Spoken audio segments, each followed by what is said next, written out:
Eu nasci em 1960. 1960. A senhora? 42. 42? 1942. Tá, 18 anos aí de diferença. Mais antiga. Como que era na década de... Vamos puxar então na memória da senhora. Como é que era assim, a infância na década de 40, finalzinho ali, 48 mais ou menos? Como que foi a infância da senhora? A senhora é de Piracicaba? Nasci e me criei em Piracicaba. É. Como é que é? Meu pai trabalhava com hortaliça, a gente ajudava ele na plantação, na colheita, ajudava a vender, saía com cesta na rua, vendendo com cesta, que hoje não existe mais nem cesta. E aí até os... Tinha irmãos? Tinha. Eu e a minha irmã mais velha saía para um lado vender, e a outra, minha irmã, ia por outro, porque eu não conhecia dinheiro ainda. Eu tinha 6 para 7 anos. É. Mas já começou na escola esse período ou não? Não, comecei depois desse período a escola. É. Na escola eu sempre fui boa aluna. E que escola que era? Dr. João Conceição, hoje na Paulista. Paulista. Só que era do lado da Igreja dos Frades. Hoje ela está na Paulista, mas em outra rua. Esqueci o nome da rua. Falei para você, Cláudio, que eu esqueço. Mas rua eu também não lembro. Então, depois aí da escola, a gente arrumou emprego, foi trabalhar. E não tem estudo nenhum, só tem o 4º ano de grupo. Nem sei falar direito. E o Francisco? O que lembra da infância, Francisco? Eu sou Francisco Henrique Conejo Cervelhol.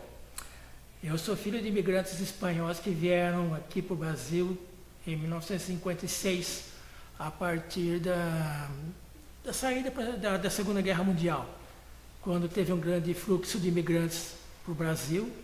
A minha família, no caso, saiu da Espanha, de Barcelona especificamente, que eles estavam morando lá em Barcelona, capital, e vieram para cá. E a minha infância então começa aí. Eu sou piracicabano, o único brasileiro da família, que no caso eram 4 pessoas só a partir do meu nascimento, porque eu tenho um irmão mais velho e depois, em 1960, eu nasci, então passamos a ser 2 filhos e os pais, uma família apenas de 4 pessoas. O único brasileiro de casa era eu. A minha família ela vem de uma grande tradição católica, que principalmente por parte de mãe, e já tem algumas centenas de anos, depois eu vou tentar resgatar um pouquinho disso também. E então essa influência religiosa é parte também o que motivou a vinda da minha família para o Brasil, porque nós somos parentes do Monsenhor Martinho Salgô, que foi pároco da Igreja do Bom Jesus do Monte, no bairro Alto, e dá nome a uma avenida que sai lá do shopping Piracicaba atualmente e vai para a saída para Rio Claro, saída para Limeira, né? Então, por conta desse parentesco, então a família resolveu vir para o Brasil. Aí eu nasci em 1960, como já falei, bairro Hortência Autêntico, e nós moramos sempre, a maior parte do tempo, no bairro Alto. Primeiramente, perto do Dom Bosco, Cidade Alta. Então, como é que era isso? A influência, mais uma vez, próxima de padres, né, dos salesianos, que eles estavam chegando em Piracicaba nessa época. Meu irmão mais velho, ele passou a estudar, então, no colégio salesiano. Mesmo sendo um colégio de padres, um colégio, teoricamente, na época, mais rígido, de melhor qualidade, já naquele tempo os colégios religiosos eram de melhor qualidade. Mesmo assim, meu irmão, ele tinha menos de 10 anos, teve muita dificuldade com o idioma, né? Porque além de ser espanhol, ele era catalão. Então, o catalão é um idioma que mistura um pouquinho de francês e outros idiomas europeus. Aí ele tinha essa dificuldade com o dialeto, com o idioma português. E os professores daquela época falharam nesse sentido, porque ele passou a ser um aluno que ficou um pouquinho para trás no aprendizado. Não tinha aquela preocupação que existe hoje. Lembre-se que estamos falando de 1950 para 1960, era tudo diferente, eram outras épocas. O Brasil estava se industrializando, né? Então, nesse contexto todo, eu nasci E a minha infância foi passada perto do Dom Bosco, na praça do Dom Bosco, São Domingos Sávio, é onde eu brincava naqueles primeiros anos, até os meus 5 anos de idade. Meu pai, ele veio para o Brasil, primeiramente ele trabalhou como pintor de parede, por algum tempo. Depois, ele passou a ser, então, permissionário do mercado municipal, que ele conseguiu uma banca, um box, no mercado municipal de hortifruti.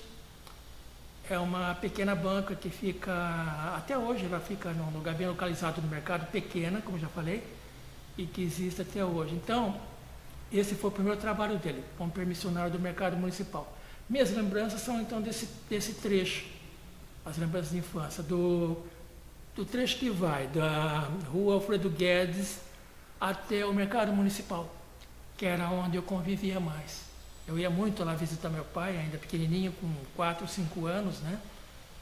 E eu lembro que havia aquelas balanças de antigamente, de pesar saco de coisa, que tinha que colocar peso para calibrar a balança e todas aquelas coisas, né? Então, são as lembranças assim, mais antigas que eu tenho. A estação Sorocabana, o trem apitando, aquilo fez muita parte da minha infância. Tanto é que meus primeiros brinquedos que eu queria ter desde pequenininho era uma maré-fumaça, um trem, por conta dessa influência, entendeu? Então era uma coisa bem interessante. Depois de 1955, aliás, 1965, eu estava com 5 anos, 65, meu pai conseguiu, através de um amigo que frequentava o mercado municipal, conseguiu comprar um bar que ficava na esquina da rua Visconde do Rio Branco com a Avenida Independência, onde hoje funciona o Oxxo. Esse bar ele já funcionava anteriormente como um bazar de secos e molhados, um armazém de secos e molhados. Passou a ser bar com o meu pai. Então, ali se vendia, naquela época ainda vendia pão, vendia leite de garrafinha de vidro, né? E então ainda era bairro alto, né? Aquela região. A Avenida Independência estava começando a ser construída, era uma avenida de terra na época que a gente mudou para lá.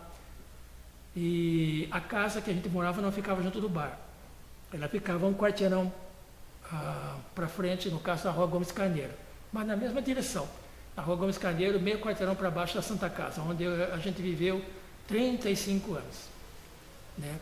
E a influência passada ali na Gomes Carneiro, perto da Santa Casa, foi influência de hospital, molecada de bairro, e ali acontecia muita coisa interessante. Corrida de rolemã, corrida de carrinho de plástico, que era puxado com barbante, peão, e brinquedo de tabuleiro. As meninas brincavam de passanel, brincavam de roda, brincavam de Pular corda. De pular céu e inferno, todas essas coisas aí. E assim foi. E as lembranças? Desculpa. Dona, a senhora falou que viveu ali na Paulista. Como que era a Paulista nesse momento que a senhora da infância? Paulista, na infância, só tinha uma casa na Sul de Minúcia. Para baixo era tudo gramado, tudo mato.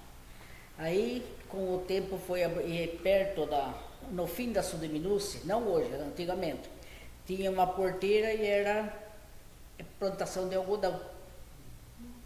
Então, quando era tempo do algodão, a gente gostava de ir na casa de uma minha tia que morava lá, a gente apanhar um pouquinho de algodão para levar para casa para brincar. Mas a estação da Paulista foi reformada, era muito antiga, né? Deixou aqui lembrança da estação, andou muito de trem? Andava de trem, a gente ia em São Paulo de trem, o trem da Paulista. E tinha o trem da Sorocabana, nós ia na casa da minha avó, em Artemis. Minha avó morava em Artemis. Lembranças do bonde? A senhora andou de bonde ou não? O bonde, primeiro namorado que eu arrumei foi no bonde. Eu fui. Como é que foi então? Foi num casamento na catedral, e estava eu com a minha irmã mais velha. E nós viemos da Paulista, viemos de bonde, não. O casamento foi na catedral. Para voltar, nós voltamos de bonde também, e eu olhava ver onde ele ia, né? Se ele se ia no bonde, eu falei, bom, se vai indo no bonde, eu quero ver o ponto onde vai descer. Amor à primeira vista. E é com ele que eu casei e vivi 43 anos. Só a morte separou. E antes disso, as pessoas relatam também, antes desse encontro da senhora, as pessoas relatam que quadrava o jardim. Sim, de quadrar o jardim. A senhora também quadrava o Muita, jardim? mas isso antes de eu conhecer meu namorado. Isso. Antes de eu conhecer o namorado. Aí do namorado, vou continuar o namorado. Aí nós fomos na festa do casamento. Falei, quero ver se ele vai na festa, né? E tava na festa. Eu falei, então é vizinho por aqui. E assim, começamos a namorar, casamos. Durou 43 anos o casamento. Vivi muito bem. Se tivesse que casar outra vez, eu casaria de novo com ele mesmo. E lembranças do dia do casamento, a senhora tem? Do dia do casamento, Teve festa, onde foi? casei na catedral, a festa foi no quintal da casa da minha sogra, tinha doce, tinha salgado, tinha... Aquele tempo não fazia salgado igual hoje, né? Sim. E tem os doces eram do Martini, do Doces Martini. E assim foi o casamento. O que você tinha perguntado antes? Não, eu perguntei de quadrar jardim, né? É, E minhas primas moravam no sítio e elas vinham para ir na missa. Depois da missa, a gente saía da igreja e ia quadrar jardim. Os homens iam assim e as mulheres assim. Para quando encontrava, dar uma olhada, né? mas conversavam ou não? Não. Se fosse conhecido, conversava, mas não conversar assim. Era tudo tímido, todo mundo. E como que era a área central? Como que era o centro da cidade nessa época? O centro da cidade era a catedral, o jardim, muito bonito o jardim, e tinha o Hotel Central, saindo do lado direito da catedral, Hotel Central. É o prédio mais alto que tinha em Piracicaba, era 3 andares. Era o Hotel Central. E onde é hoje o INSS, eu não lembro mais não lembro o que era lá. Mas do mercado municipal até onde nós morávamos, na Paulista, não tinha asfalto. Era tudo gramado, terra. E tem também da 31 de março, ela é canalizada. Aquela água que passa, dá para enxergar porque deixou aberto, né? Ali era do lado direito era o pronto-socorro, não tinha posto de saúde, era só o pronto-socorro. E aquela água vem encanada de perto de Saltinho. Ela vem aqui, eu falo ribeirão, não sei como que é conhecido. Vem aquele ribeirão, enchia o pronto-socorro de água, da enxurrada, que era tudo barro, depois canalizaram. Ali da 31 de março deixou aberto. Da 31 de março para baixo, o rio corre embaixo do asfalto lá. Canalizado até na cabeceira da ponte do Piracicaba, do rio. Corre o Itapeva. Hã? Corre o Itapeva. Lembranças do Comurba. O Francisco era criança, né? Tinha 4 anos, eu acho. Foi 64. Mas a notícia da queda do Comurba, ela chegou até na Espanha. Parentes da minha família da Espanha mandaram carta falando, nós soubemos do prédio que caiu. A minha irmã morreu no acidente do prédio. Ela tinha 30 anos, tinha uma menina de 8, e ela ia indo no fórum fazer o cartão para fazer pré-natal. Naquele tempo não tinha pré-natal, ia no médico. Aí ela ia no fórum de Piracicaba, era em cima da Caixa Estadual, que era no centro da cidade. Na rua Santo Antônio, na rua Moraes Barro, Prudente. Na rua Prudente, esquina da Santo Antônio. Era o fórum em cima do banco. E ela foi lá para buscar o título dela, não sei o que era, um documento. E quando ela ia chegando no fórum, o prédio despencou. Despencou, a menina viu que vinha caindo, a menina falou assim, um avião caindo aí, vamos correr. A menina correu para trás e minha irmã correu para frente. Mas pegou o fio da alta tensão que matou ela. A menina é filha dela. Filha dela. Mas aí a menina ficou muito revoltada, ela saiu de casa, foi embora para longe, não tinha nem notícia.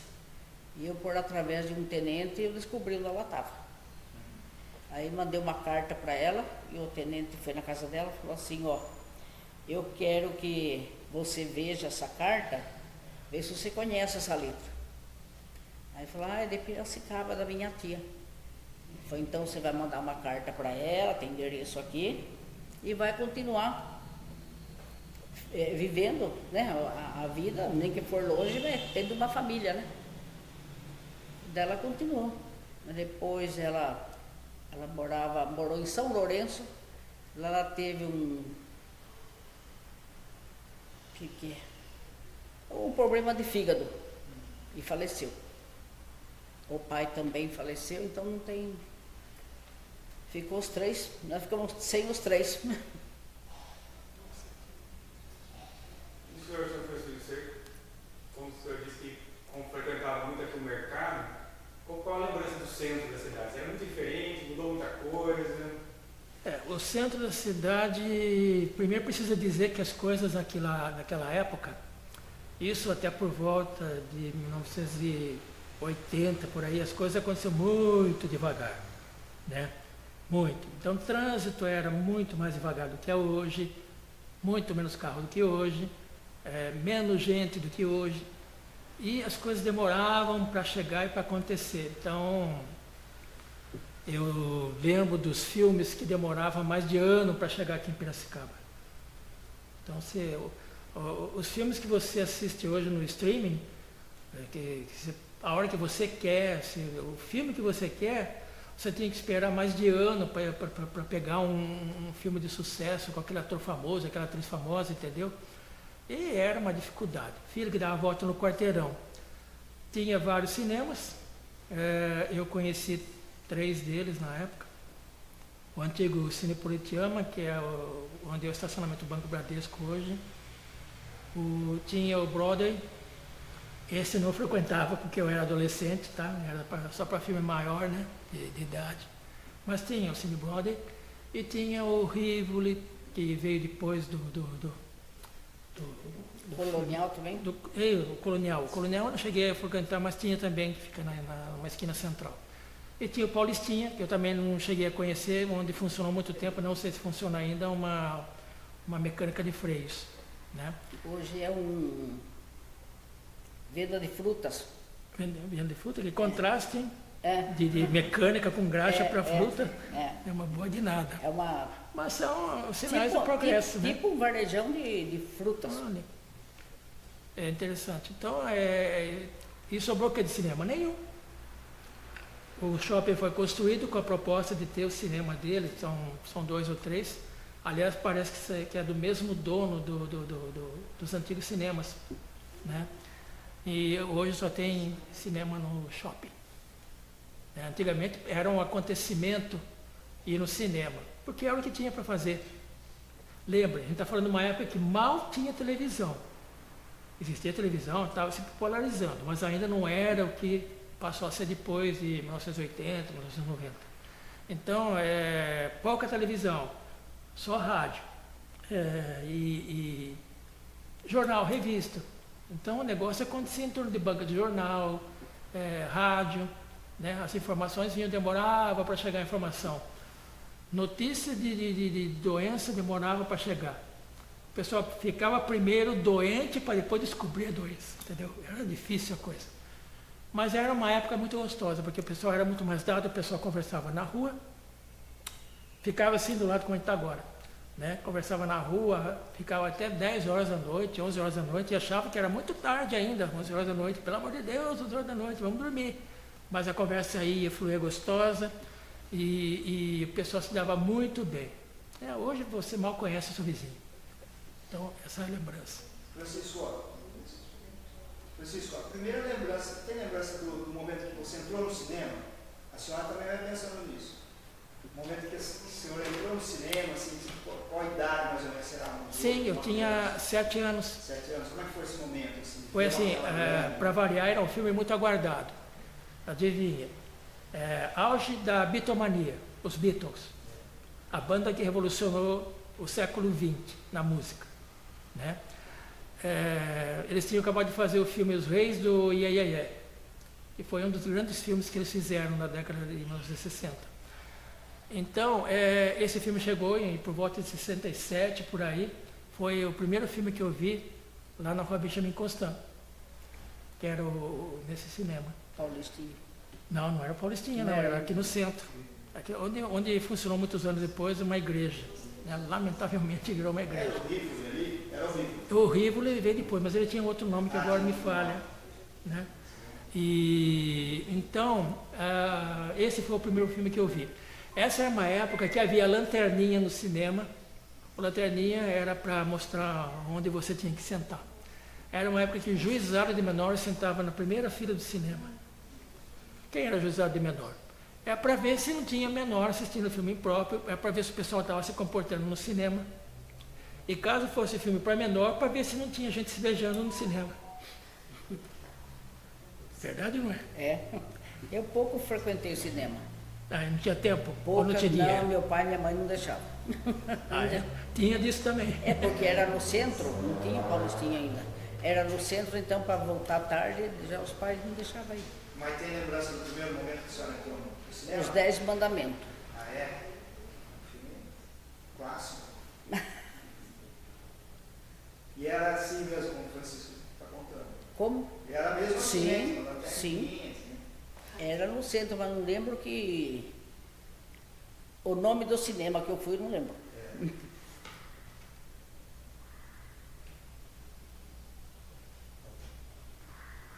Francisco, aí assim, vamos falar, a gente está falando da década de 60, 70 mais ou menos, né? Você gostava de futebol ou não? O futebol é assim, eu nunca dei muita bola para futebol, para ser sincero. Mas tem uma coisa, meu irmão, ele sempre foi de esporte, sempre foi frequentou o Oratório São Mário, então isso influenciou muito a parte de esporte. O Oratório São Mário que funcionava no Colégio Dom Bosco, que eu já citei aqui, que foi muito influente na infância minha e do meu irmão. Então, por conta disso daí, chegou um momento na minha adolescência, eu tinha 17 anos, eu ia fazer 17 anos. O que aconteceu? O 15 tinha sido vice-campeão paulista, ele perdeu do Palmeiras uma final um ano anterior, né? Então ficou vice-campeão paulista. Automaticamente ele ganhou o direito de disputar o Campeonato Brasileiro pela primeira vez. Aí o que acontece?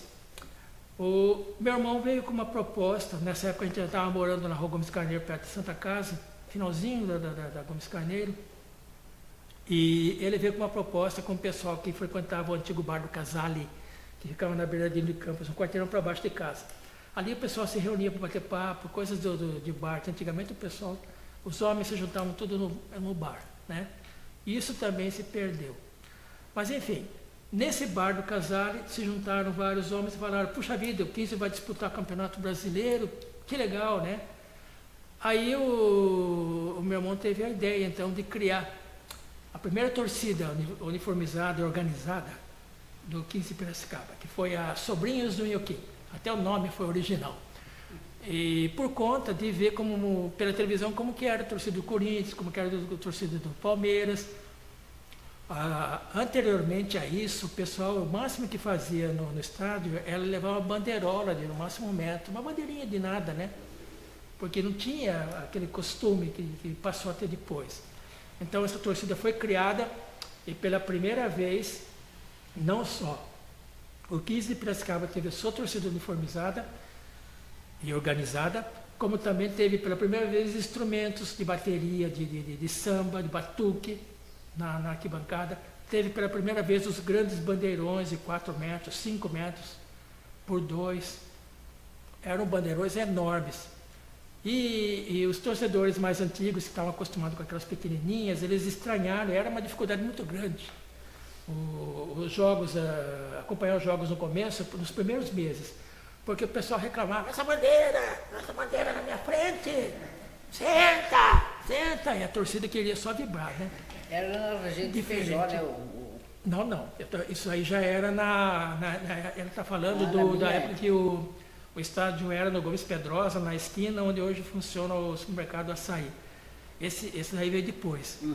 Né, como foi, já era o estádio Barão da Serra Negra. Que é 76, né? 76, exatamente. Foi, assim, eu considero que foi, para mim, pelo menos até onde eu vi, o auge do 15 de Piracicaba, né?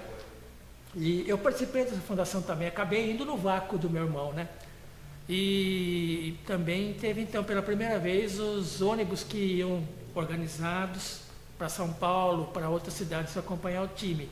Que até então as pessoas iam de carro ou iam de outras maneiras, mas não ia assim todo mundo junto, né? Isso foi um divisor de águas para o 15 de Piracicaba em termos de torcida. Né, você vê, eu ajudei a fundar uma torcida em 1977, setembro de 1977, por conta dessa subida do 15 e também para a disputa do Campeonato Brasileiro. Vi o 15 ganhando do Flamengo, vi o 15 ganhando do Grêmio, vi o 15 ganhando do Vasco da Gama. Vi torcedor morrer de infarto, porque jogador do 15 errou o pênalti, o cara morreu na curva do estádio onde fica a torcida adversária hoje. Isso aconteceu no final dos anos 1970. E então era o presidente do 15, o famoso, lendário, polêmico Romeu Italo Ripoli, né? E hoje já é o contrário, hoje você vê um 15 que está há 10 anos já completando na segunda divisão do campeonato, onde não há meio de subir mais. Se fosse para fundar, eu até brinco, né? Se fosse para fundar uma torcida hoje, eu ia fundar uma torcida de cornetas do 15, para combinar com o momento que o 15 está, porque é triste. Quem viu o 15 ganhar de um Flamengo, de um Vasco, ver o 15 disputar hoje com os pelenses da vida, entendeu? Não dá. É muito difícil. E fica muito mais triste ainda quando você vê, por exemplo, uma Inter de Limeira muito melhor que o 15, muito melhor formada, com atletas de melhor nível, entendeu? Agora, nesse momento aqui que a gente está gravando esse testemunho, o 15 está disputando mesmo no conselho se vai ou não se transformar numa empresa, que é uma coisa que passou a ser recente no futebol, os times virarem times empresa, uma sociedade anônima de futebol.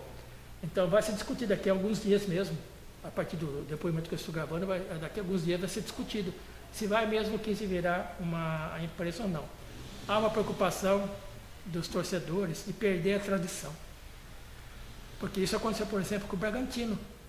O Bragantino passou a ser patrocinado por uma equipe fabricante de garrafa, de refrigerante, de energético, que exigiu que o time passasse a usar outra cor que não é a cor tradicional.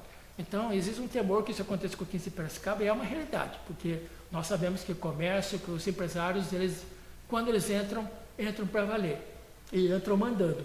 Então, é um perigo que realmente deveria ser levado em conta. É isso. E seu trabalho? O senhor começou a trabalhar como, onde, fazendo o quê? Fiz muita coisa. Eu estava falando da minha infância agora há pouco. Na minha infância eu tinha, como todo moleque, sonhos. Naquela época, final da minha infância, era a época que o homem chegou na Lua. Então, era a época da conquista do espaço, da Apollo 11. E, então, isso influenciava a molecada da época. Então, todo mundo queria ser astronauta. Vou ser astronauta quando eu crescer. E isso era o sonho da molecada. Mas depois, assim, quando a gente foi ficando um pouquinho mais velho, eu e os colegas de bairro, cada um foi tomando, então, a realidade. Passamos a ser, então, a ter os sonhos de ser jornalista, sonho de ser médico, sonho de ser professor, aquelas coisas mais tradicionais, né? E então eu passei a desenvolver o desejo de me tornar repórter. Eu gostava de ver repórter na televisão, entrevistando as pessoas. Jornal, eu gostava de saber como o jornal era feito. Então, essa foi a minha primeira visão, meu primeiro sonho profissional. que eu acabei realizando depois, né? Quando eu tinha 22 anos, eu acabei entrando para o jornalismo, me tornei repórter da editoria de polícia. Foi uma época que o jornal ainda era offset, fazia anos recentes que ele era offset, então o processo de impressão dele era complicado, envolvia muitas coisas, uma montagem. E então nessa época eu entrei no Jornal da Piracicaba realizando esse primeiro sonho de infância, mas eu tive outros sonhos profissionais. Eu quis também ser radialista por conta de jornal, essas coisas, imprensa, então é uma coisa que me chamava a atenção. E eu tinha vizinhos cujo irmão mais velho deles era o radialista Duarte Yamanaka, já fazia rádio. Então, por conta do Duarte Yamanaka, o desejo de fazer rádio se aflorou em mim, ainda antes do jornal. Então, eu comecei a ir junto em cobertura de carnaval de rua, que era fortíssimo naquela época em Piracicaba. Eu acompanhava a equipe da então Rádio A Voz Agrícola do Brasil, A Voz de Piracicaba, que funcionava na rua Moraes Barros, onde hoje é o estacionamento do Banco Itaú, no centro. Então, nessa época eu frequentava. E aí eu comecei, aos poucos, a ingressar no rádio.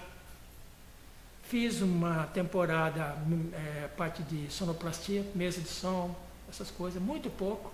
A rádio passou depois para a Voz, mudou o nome para a Rádio Alvorada, mudou totalmente a programação. Ela revolucionou, já era o começo dos anos 1980, ela revolucionou o rádio porque passou a ser um rádio vitrolão, entre aspas, copiando o formato de uma rede de rádios que sediada em São Paulo, chamada Rede LC de Comunicação. A Rede LC de Comunicação tinha várias emissoras que ela cuidava da programação. E a rádio, a antiga Rádio Voz Agrícola, que se tornou a Rádio Alvorada, passou então a usar essa programação, que era essencialmente musical. Era falar hora certa, tocar música. Hora certa, tocar música. E propaganda, logicamente. Mas foi um sucesso extraordinário, porque era novidade. O ouvinte, no primeiro mês, assim, estourou. E os locutores passaram a falar menos. Isso durou alguns anos, né? A época que eu comecei a fazer rádio, já profissionalmente, o Roberto Cabrini, que depois passou a ser um grande nome do jornalismo brasileiro, ele estava deixando a emissora, porque até então ele era repórter da equipe de esportes da Rádio A Voz Agrícola, e ele não chegou a pegar quando passou a ser a Rádio Alvorada, porque ele já foi trabalhar na Rede Globo. Então, eu peguei o finalzinho do Roberto Cabrini no rádio. Então, foi o segundo sonho que eu passei a realizar de infância. Primeiro, aliás, o rádio começou primeiro que o jornal, que indiretamente. E depois, por conta do rádio, a proximidade com o pessoal do jornal, fui para jornal. Aí eu fui fazer a editoria de polícia, que é o que estava precisando na época. A reportagem de polícia naquela época era muito diferente, porque a criminalidade praticamente era inexistente. Naquela época você podia falar que era ladrão pé de chinelo, entendeu? Podia falar mesmo. O bandido mais perigoso da cidade hoje era a fichinha perto do que tem por aí, né? Mas eu ia com a caneta, com o meu bloco de anotação e fazia foto desse pessoal, publicava nos jornais. E como não acontecia muita coisa na editoria de polícia, eu fiquei inconformado nos primeiros meses. Eu falei, puxa vida, não acontece nada de interessante, nada de... tem que acontecer alguma coisa. Eu falei, não é possível, né? Porque era só anotar boletim de ocorrência que falava de furto de toca-fitas. Toca-fitas era o aparelho que o pessoal tinha muito no carro antigamente, para ouvir fita cassete. Furto de toca-fitas, furto em residência, para roubar coisa que tinha dentro da casa, era o que mais tinha. E quando muito uma agressão, uma coisa assim, um assalto, né? Eu falei, pô, mas não sai disso. Eu falei, eu quero uma reportagem boa, eu quero uma coisa que vale a pena, né?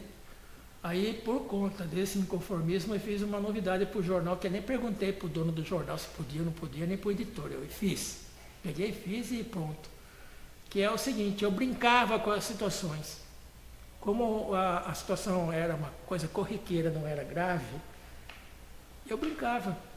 Então, eu chamava os bandidos de seres da noite, sacripantas, e coisinhas desse tipo assim, eu brincava com a situação. Lembro até que teve um rapaz uma vez que ele foi detido pela polícia militar porque ele transformou o carro dele numa viatura policial. Botou giroflex, ele fez até o chiqueirinho no carro, olha só. Então, eu brinquei com essa situação, eu falei, puxa vida, o cara é tão fã de polícia que ele transformou o carro em polícia. E essas coisas deram ibope, entendeu, pro jornal, porque a noticinha de furto, aquelas coisinhas corriqueiras passaram a ter um interesse diferente. Então, num certo ponto, eu revolucionei a editoria de polícia no jornalismo local, porque eu era o único repórter de polícia que fazia isso, né? Todos os outros repórteres anteriores, eles foram na linha de fazer BO, as coisinhas, e ficavam por isso mesmo, se conformavam com isso. E eu não, eu quis mudar. Até que aconteceu finalmente o primeiro grande caso meu. Mas isso daqui a gente fala daqui a pouco, porque ela também quer falar. Sim. E a senhora começou a trabalhar lá com seu pai, vendendo as hortaliças, mas depois teve Vendia, algum não trabalho? conhecia dinheiro, trazia as moedinhas no bolso. Depois teve algum trabalho que a senhora teve? Daí eu fui para a escola.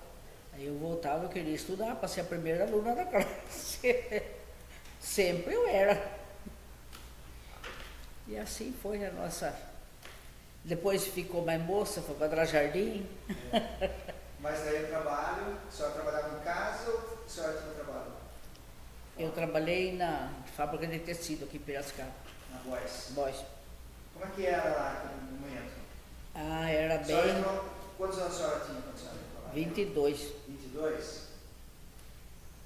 Aí quando eu acho que trabalhei três anos, daí veio uma dispensa grande e eu fui dispensado. Aí fiquei em casa. Como era trabalhar lá? Como que era o ambiente? Corrido.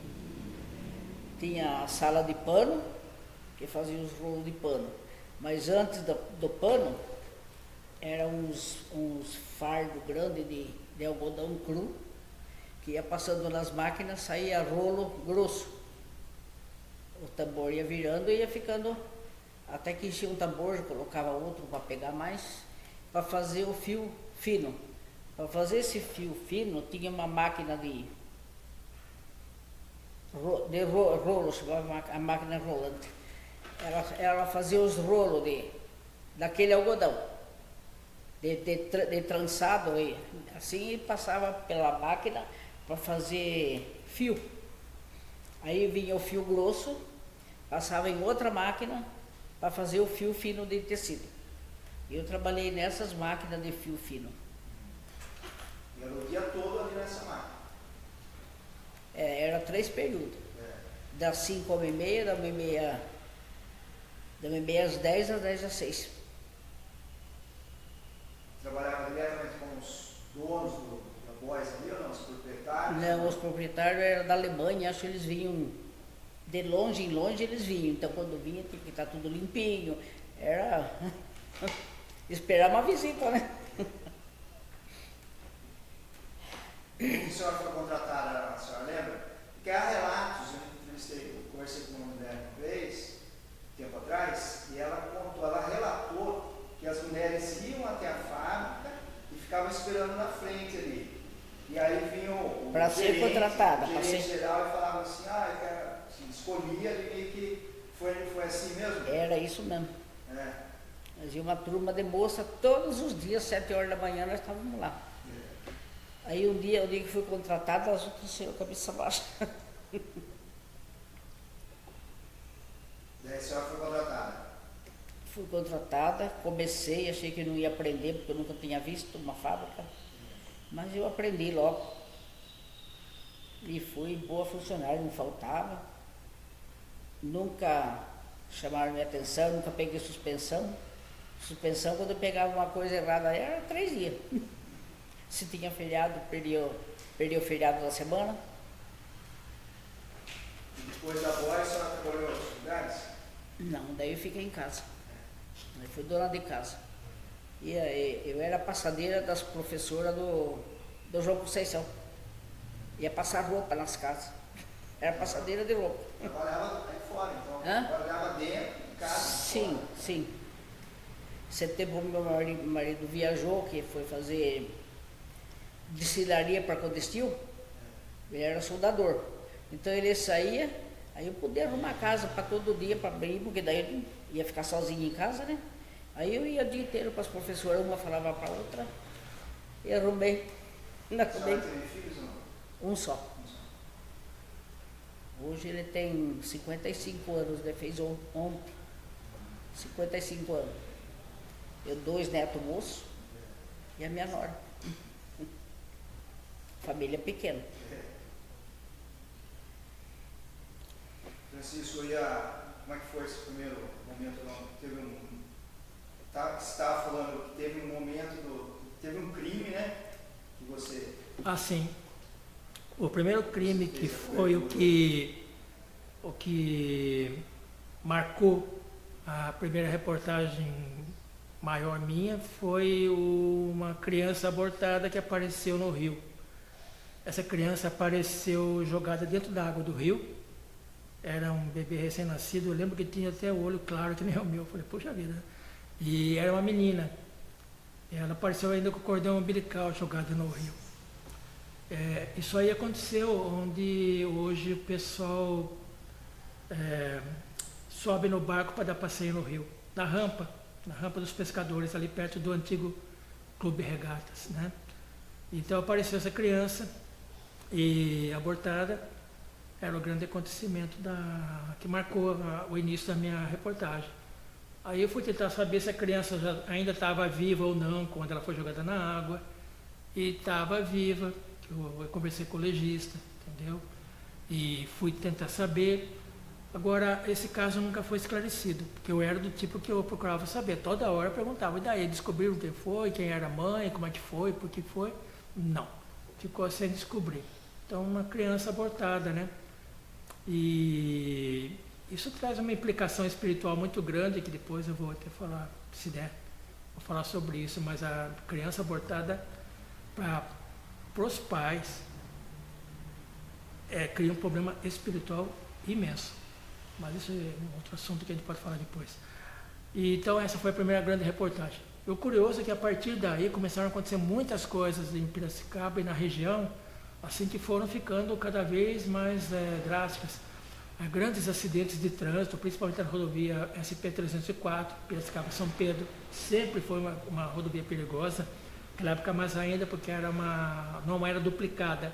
Então acontecia direto acidente ali, como ainda hoje acontece. E por que acontece acidente? Como antigamente, como hoje ainda o pessoal volta de chácara, de sítio, essas coisas que tem daquele lado de São Pedro por ali, volta para Piracicaba, todo mundo embriagado, dirigindo embriagado, e acontece, como naquela época acontecia, os acidentes de trânsito, entendeu? Então, eram acidentes assim terríveis que começaram a acontecer.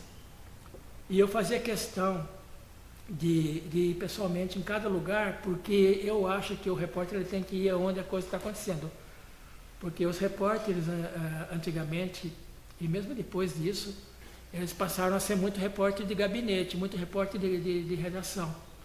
E só ficar atrás, na época, da máquina de escrever, ou do computador, como é hoje.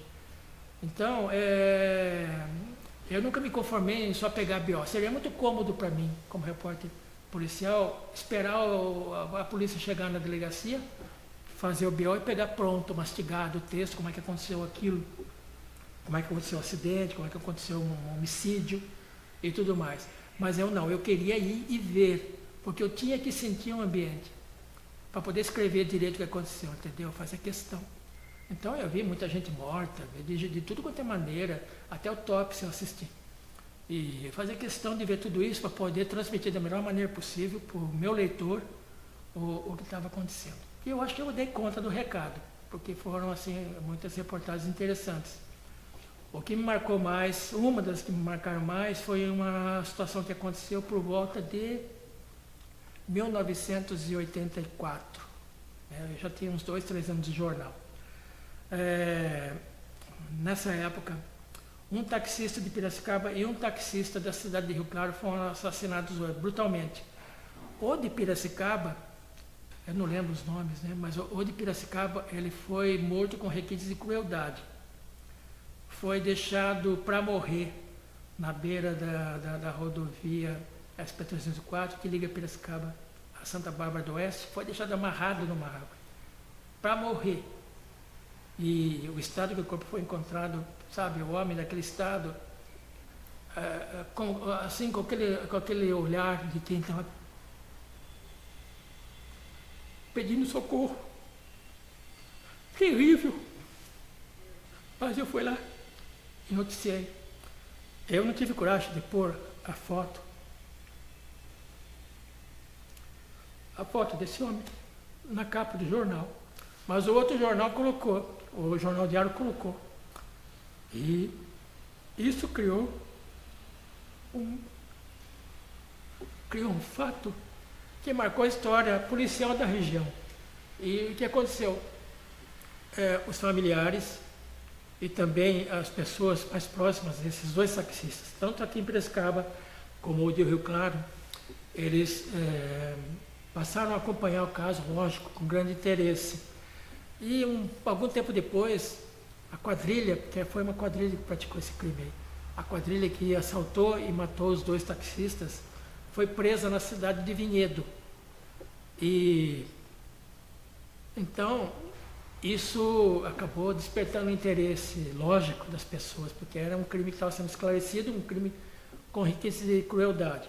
Algum tempo depois, essa quadrilha, da qual fazia parte uma mulher, foi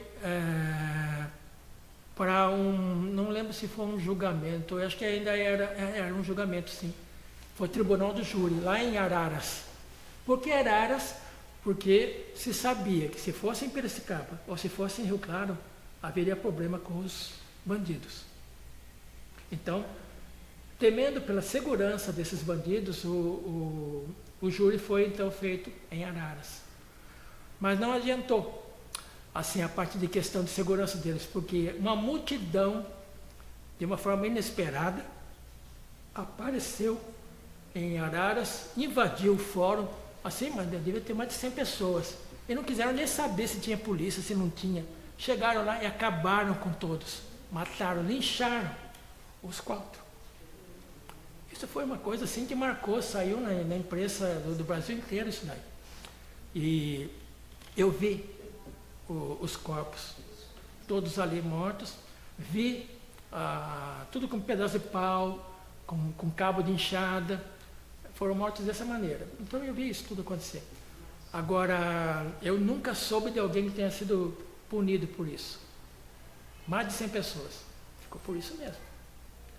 Então esse foi um dos casos que me marcou. Outro caso que me marcou muito foi o assassinato de um colega meu de rádio, no qual eu até participava do programa de rádio dele, que foi o saudoso radialista Sérgio Oba-Oba.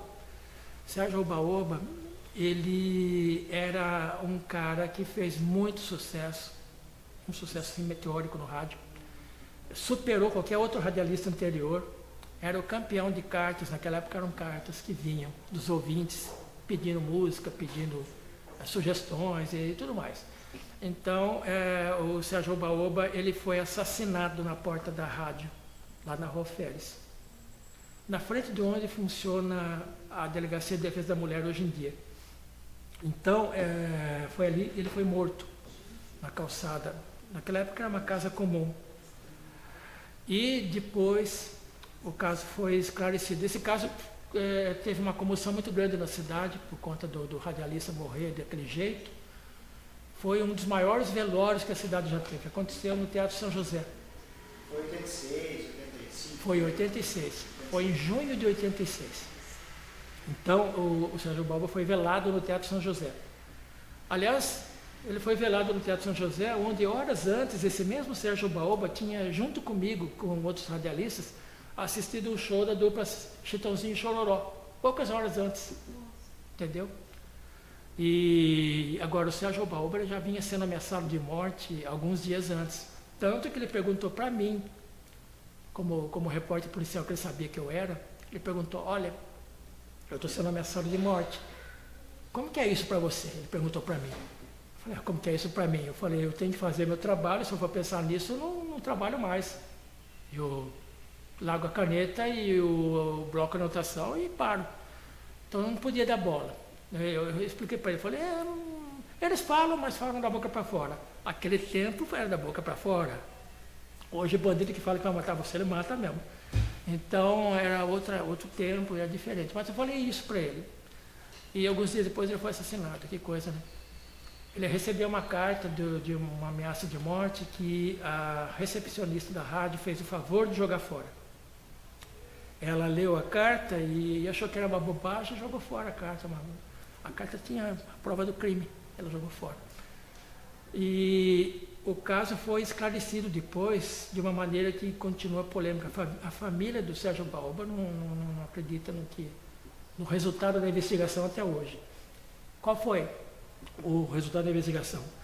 Segundo a polícia, a pessoa que mandou matar Sérgio Baoba, que ele mandou matar o Sérgio Baoba, teria sido um pai de santo, né, um falso pai de santo, diga-se de passagem, tá? Um falso pai de santo que explorava a fé das pessoas e dava golpes, mas anunciava no programa do Sérgio Baoba. Até o momento que Sérgio Baoba descobriu que era um golpista, né, que estava se valendo de pai de santo para dar golpes na pessoa. Então ele parou de anunciar. Então, por conta disso, esse pai de santo teria então falado que iria matar Sérgio Baoba. Foi a versão final que foi apresentada, mas a família não acredita nisso até hoje. Eu também tenho minhas dúvidas, né? Mas foram os dois grandes casos que me marcaram na imprensa como repórter policial. Tem mais alguma coisa, Francisco? Tem. Depois de fazer rádio, eu trabalhei como astrólogo durante mais de 30 anos, tá? E esse negócio do rádio me ajudou muito a trabalhar com astrologia. Então, através da astrologia e da minha experiência como rádio, jornal, eu passei a fazer também um pouquinho de televisão, frequentar programas de televisão, de auditório, das grandes redes, né? Então, isso foi uma coisa assim que me ajudou. E eu passei a trabalhar como astrólogo. Hoje eu ainda estou trabalhando, mas como agente de viagens, tentando trabalhar como agente de viagens, porque o ramo de turismo está sendo um ramo difícil. Tá? Tem uma coisa que eu queria falar também que marcou na parte de polícia, que eu acho muito importante para concluir, que é o seguinte, que por volta de 1984, Piracicaba foi vítima de uma armação enorme da imprensa, da grande imprensa brasileira. Quando eu falo grande imprensa, foram redes de televisão, revistas de circulação nacional, jornais de grande circulação. O que aconteceu? Grupos políticos e econômicos que tinham interesses contrários à cidade de Piracicaba aumentar a sua influência regional, criaram então uma história onde Piracicaba foi taxada de Amsterdã brasileira, uma cidade que seria a capital brasileira das drogas, onde aqui tudo rolava, onde tudo acontecia. A maior mentira que já inventaram sobre Piracicaba. Piracicaba nunca foi capital das drogas. Veja o Rio de Janeiro hoje. O Rio de Janeiro hoje. Vê se tinha bala perdida. Mesmo hoje não tem bala perdida em Piracicaba. Totei fuzil com bandido em Piracicaba. Não tem nada disso. Como é que naquela época o pessoal teve coragem de falar? Foi uma grande trama que envolveu empresários, envolveu também políticos famosos, né? Que tinham interesse em atrapalhar Piracicaba. Tanto é que atrapalharam, porque Piracicaba demorou para se desenvolver alguns anos por conta disso. É bom que fique registrado. Foi matéria, não foi do Fantástico. Matéria do Fantástico foi a morte do Sérgio Baoba. Matéria do Globo Repórter foi a Amsterdã brasileira, tá? Que mandou uma equipe para cá. Isso foi uma coisa assim que foi tramada no Rio de Janeiro com o apoio de pessoas aqui do interior de São Paulo. Tá? Mas foi uma conspiração. E a senhora, tem mais alguma coisa? Comecei a falar do Comurba, né? Parei. Isso. Então, caiu em 5 de novembro de 1964, a 1h20 da tarde. E quando chegou o recado na casa da minha mãe não estava, que tinha ido assistir a morte de uma tia dela que estava morrendo, a prima chamou, ela foi lá assistir Ajudava a ficar últimas horas com a tia. Aí foi o recado lá que tinha acontecido um acidente muito grave em Piracicaba e tinha matado muita gente. Mas jamais ela pensou que uma filha dela estivesse lá, né? Daí, quando ela ia indo embora, o motorista já esperou ela com a porta aberta para ir ver onde estava o corpo da minha irmã. Aí procuraram no hospital, não estava. Procurou no pronto-socorro, não estava. Aí teve pessoas que falou que estava no necrotério do cemitério, do soldado. Aí minha mãe foi lá, minha mãe que reconheceu o corpo da minha irmã. E aí começou a dar falar no rádio o nome das pessoas. Aí não tinha velório fora também. Foi velada dentro de casa. Aí chegou umas pessoas lá e falaram assim, vocês não devem nem chorar. Da minha casa morreu 5 pessoas, tem defunto até no quarto. Eram da casa portuguesa. Não sei se o senhor chegou a falar, chegou a conhecer. Casa portuguesa é loja portuguesa ou era do mercado municipal, a portuguesa do mercado municipal? Não, a família portuguesa que morava encostado com o Diário de Piracicaba. Na época o Diário de Piracicaba funcionava onde foi um banco um tempo atrás, na Prudente. Na Prudente. É. Entre a Alferes e a Boa Morte, a praça. Próximo ao Comur. Próximo ao Comur. Mas marcou muito, né? Marcou muito minha mãe. Eu chorava de ver minha mãe, o sofrimento dela. Apesar que a gente sofreu também muito, mas eu chorava mais de ver minha mãe, o sofrimento dela. Ela tinha 30, a irmã da senhora, e a senhora tinha 22 anos, 64, Mas no meio aí a senhora é de 42, né? Sou. Mas no meio aí tem 4. Oi? No meio aí tem 3 pessoas. Ah. Tem um irmão faleceu. Morava em São Bernardo, também faleceu. Agora só tem eu e a que mora lá no Lar dos Velhinhos, perto de mim. Então, tem uma relação próxima. Tem uma no Rio das Pedras. Como ela é rica, ela não visita os pobres. Ela não entra no lar. Mas aí é um conflito familiar já, né? Não vamos entrar nesse detalhe. Hã? Aí é um conflito familiar já. É. Aí não tem nada a ver com a história. Essa história do Comurba, é importante só completar o seguinte, levou mais de 20 anos para Piracicaba ter um novo arranha-céu depois disso, por conta do problema da queda do Comurba. As pessoas passaram a ter medo de morar em apartamento, então não se construiu edifício de apartamentos em Piracicaba durante mais de 20 anos. Foi só a partir de 1980, com a coragem de uma construtora aqui local, que resolveu peitar e falar, não, vamos acabar com esse estigma aqui. E começou então a levantar prédios em Piracicaba. Para você ver como que a queda do Comurba atrasou a cidade. 10 anos não construiu nada. 20. Depois dos 10 anos que começou. Já falamos demais, né? Agradeço. Quem te agradece? Desculpa que eu não sei. Perto de vocês eu sou analfabeto. A lembrança de batismo, do meu batismo. E no caso você vai ver que essa é do Monsenhor Martinho Salgó. Monsenhor Martinho, ele é primo irmão da minha mãe. Ele era espanhol, oriundo lá da região também, de Barcelona. Salgó tem um sobrenome catalão. Como Cerveló também é catalão. Então, esse é o batizado. Na época costumava-se fazer esse tipo de quadrinho para lembrança das famílias, né? E você vê que a influência católica era enorme nesse período. Esse é o meu batizado na igreja do Bom Jesus, do bairro Alto, com a minha família reunida. Monsenhor Martinho Salgó Castilhon, meu pai, José Conejo Lopes, que ficou conhecido como Conejo do Mercado. Salgó Castilhon, ex-prefeito, ex-deputado. Dona Ladice Soriano, esposa, primeira-dama. Minha mãe, Rosa Cerveló Castilhon.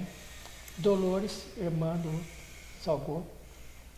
Rosa, mãe do Salgó.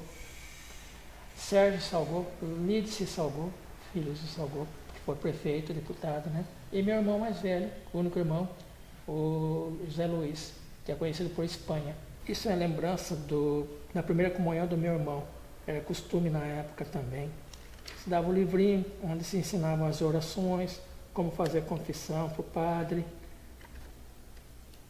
como que era na hora do evangelho na missa, que tinha que se comportar, na hora que o padre está fazendo a elevação do cálice, da hóstia, como que tinha que se comportar, o que tinha que orar.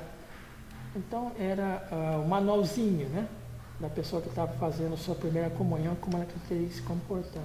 Naquele tempo era o costume. Esses são desenhos que eu fazia para passar o tempo, quando criança. Esse é de 71. A maioria de 71. São desenhos reproduzindo gibi, história e quadrinho da época, que eram do Walt Disney. Nessa época, o Walt Disney, com os gibis dele, fazia muito sucesso. Maurício de Souza, com a Turma da Mônica, estava começando nessa época, nos 70. E hoje você vê que quase ninguém conhece mais. Peninha, Pato Donald, Tio Patinhas, Zé Carioca. Já olha os primeiros desenhos da Mônica, do Cebolinha, do Maurício de Souza, 71. Olha a diferença no traçado. Então você vê que aí começou Maurício de Souza e hoje ele superou o Walt Disney do Brasil. Esse é um jogo que marca bem como que era a época, final dos anos 60, começo de 1970.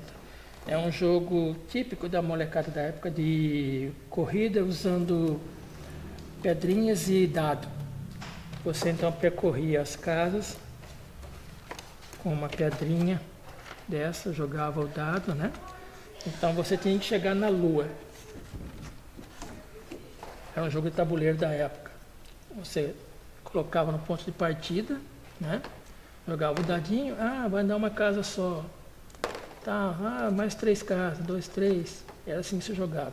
Quando caía numa dessas, era algum problema que você tinha na missão espacial. Deu um defeito na nave, o computador, não sei o que tem. Então, cada vez que caía numa casinha dessa, ou você tinha que voltar algumas casas, e assim você disputava com outros coleguinhas seus, que também faziam a mesma coisa. Ia de casa em casa. E quem chegasse aqui, pousava na lua, e depois tinha que fazer o percurso de volta. Né? É interessante que esse traçado aqui é exatamente o traçado que a nave original fazia mesmo, né? A Apollo 11. Ela dava exatamente esse tipo de volta na lua. E aqui você vê os estágios, conforme a nave ia se aproximando da Lua, né? Eles faziam essa ilusão de que estava aumentando. Esse é um adesivo autocolante para você colocar em qualquer superfície. Geralmente é para superfície interna, não é muito apropriado para colocar em para-brisa de carro. Então, você vê que está marcando o ano de 1977, que é o ano da fundação dos Sobrinhos do Inhoquim. O pessoal da grande mídia lá de São Paulo achou bastante original. É a única torcida do Brasil até hoje que tem o nome de Sobrinhos. Né? Ninguém pensou em Sobrinhos. Tudo é Guerreiros, tudo é Esquadrão. Os Sobrinhos ninguém nunca usou. Até hoje ninguém nunca repetiu isso. Sobrinhos do Inhoquim. E na época quem que fazia o personagem? Na época que fazia o personagem era o Cícero. Era o Cícero. Fotógrafo Porque ele Cícero. foi o primeiro e único, não? Teve outros, né? A fazia o Inhoquim, agora tem o boneco, né? Que é o boneco que é o. Mas na época era só o Cícero mesmo. Na época era só o Cícero, né? O distintivo era esse, que era meio parecido com o do Santos. Né?